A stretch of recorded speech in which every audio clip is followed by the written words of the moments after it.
Bom, e já que estamos falando sobre o ministro Fernando Haddad, ele fez um balanço das ações da pasta nesse ano, comemorou a boa relação com o Congresso e avisou, semana que vem tem pacote de medidas econômicas. Então a gente volta a Brasília com o Bruno Pinheiro. Bruno, quais são os destaques desse encontro com o ministro nesta sexta-feira? Bruno.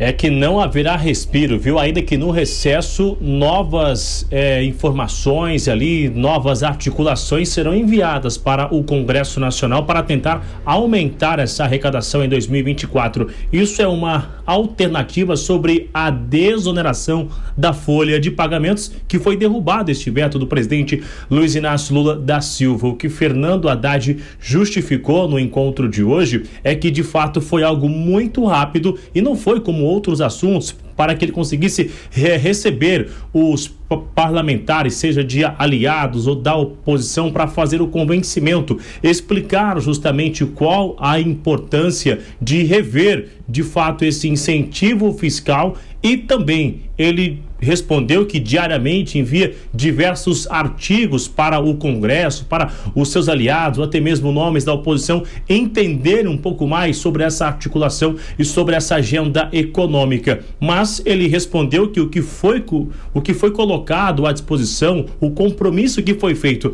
no início do ano, quando ele assumiu o Ministério da Fazenda, está sendo honrado. Mas respondeu também que o rombo vai chegar a 140 milhões de reais. Vamos ouvir o ministro Fernando Haddad.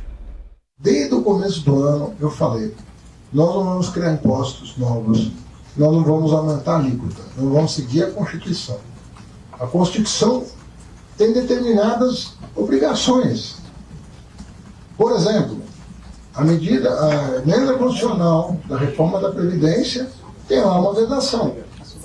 Você não pode abrir mão de receita previdenciária. Está dito lá. Foi aprovado, foi celebrada a reforma da Previdência. Aí quando chegam as consequências, nós temos, vale para todo mundo. Vale para quem recebe o benefício e vale para quem sustenta a Previdência.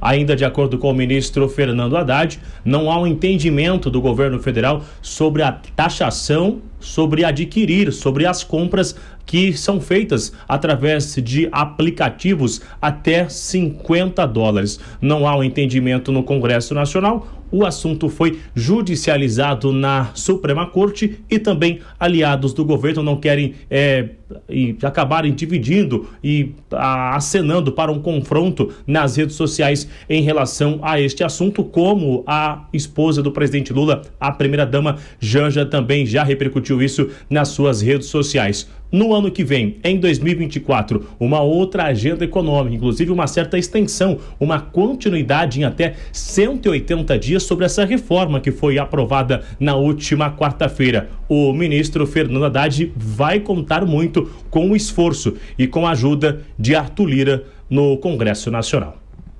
Você convence as pessoas de que você está no caminho certo. Isso significa que nós vamos ganhar todas no ano que vem, como aconteceu esse ano.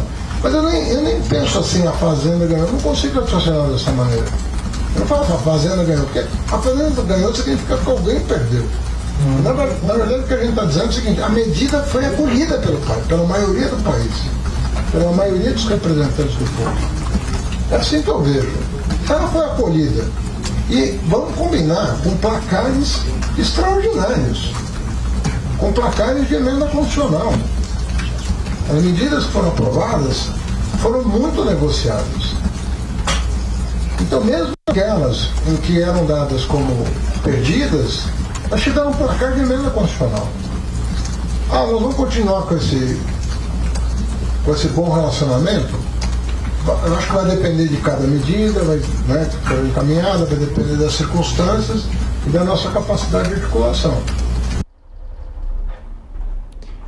E será necessário muita articulação entre as duas, seja no Senado e na Câmara dos Deputados também. O ministro Fernando Haddad acaba o ano, então, otimista e já acreditando que vai conseguir emplacar novas vitórias no ano que vem. Essa informação que ele acabou divulgando hoje, de um pacote que será anunciado na terça-feira da semana que vem, sobre aumentar ainda mais esta arrecadação em 2024. A gente vai aguardar o que o governo vai enviar para o Congresso Nacional antes de acabar o ano, viu, Tiago? É isso. Bom, Bruno Pinheiro de Brasília trazendo a fala do ministro da Fazenda. Até mais tarde, Bruno. Bom, Nora Kramer, os desafios da economia são sempre muitos e todos os ministros da Fazenda são otimistas, né? Eles não podem fazer um papel diferente, mas de qualquer forma a análise política do desempenho do ministro da Fazenda nesse ano, o relacionamento com o Congresso, a própria deputada falava, né, da tentativa dele de dialogar com o Congresso, que é o que tem que se fazer.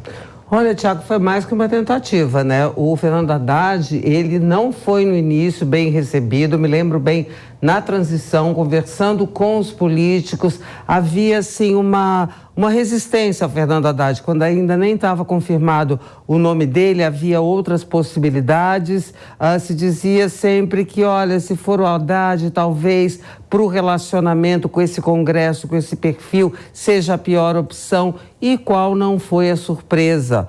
Dos ministros do governo, quem não tem nenhum tipo de reclamação no Congresso, ao contrário, muito bem recebido no Congresso. Fernando Haddad se mostrou um articulador, até porque ele é um político, né? Fernando Haddad é um político, foi prefeito de São Paulo, foi candidato a governador, enfim. Então, ele é do ramo, né? Ele entende do riscado.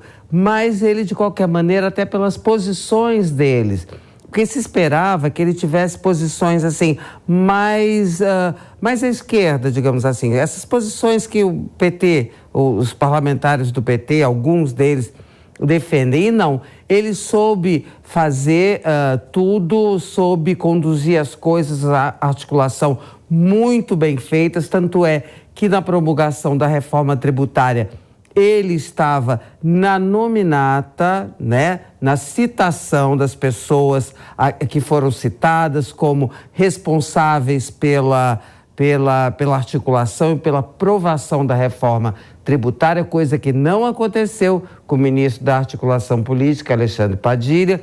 Então, o balanço do Haddad é muito positivo. Ganhou todas? Não, claro que não. Mas o governo poderia ter perdido muito mais do que perdeu se não fosse a articulação e o diálogo que o Fernando Haddad soube construir com o Congresso.